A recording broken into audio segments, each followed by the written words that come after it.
Magandang umaga sa ating lahat mga kagulay. Update tayo dito sa mga kagulay. Dito sa bago nating tanim na talong. Ang variety dito ay Calixto F1 mga kagulay. Bali, ito na sila ngayon mga kagulay. Yan. Bali mga kagulay, itinanim ito ay noong February 4 mga kagulay. Yan. Ito na sila. Yan mga gulay. Siguro mamaya mga gulay tayo third application ng pag-abono dito mga kagulay. Yan.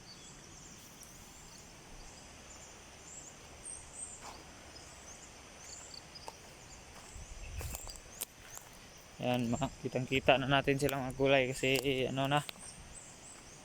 Yung iba dito mga gulay ganito Hindi ko alam kung ano ba dyan. Kasi mga gulay ay itong bagong tinanim natin ay yan, katabi lang ng matanda nating talong, yung una nating tanim. Sa katunayan mga gulay, third batch na ito. Yung pangalawang batch ay mga gulay, sabihin na natin na failure yun kasi daming manok doon sa kabila na tinanim natin mga gulay. Yan yan yung 6 months natin.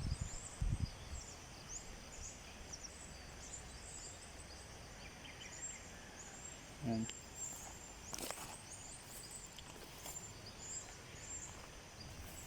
Maganda yung bulas dito mga kagulay ito may mga pa nga mga gulay, white flies. May mga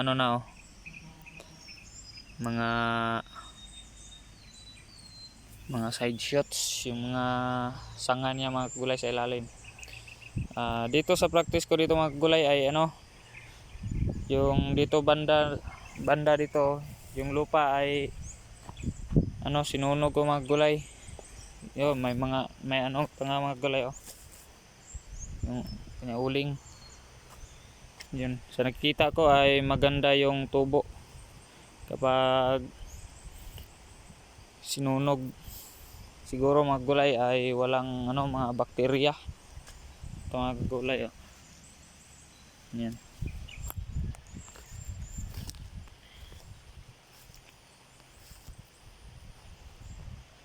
Mga gulay may mga naman mga manok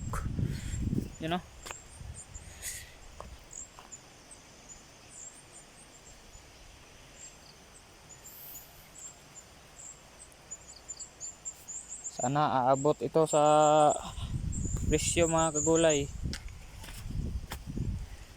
Ito yung abono mga kagulay.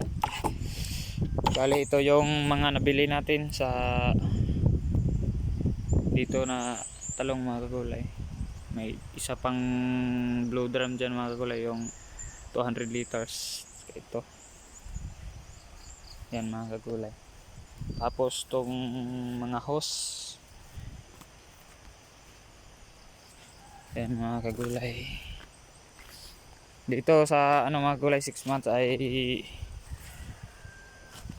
harvest na tayo dito kahapon mga gulay. Hindi tayo pag video kasi wala namang mga kagulay, walang taghawak ng kamera. Mahirap magtrabaho kapag ito yung ganlang bunga mga kagulay lalaki pa ito. Yan. Bale may din tayo yung tinatawag na rainverse ba yan mga kagulay.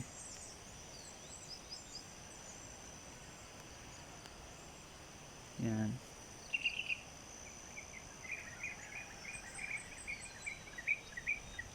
Yan mga kagulay. Bale mga kagulay, hanggang dito na lang muna tong video na to. At ako ay marami pang gagawin dito sa aking talungan mga kagulay. Yan. Maraming salamat sa panonood and God bless. Happy farming.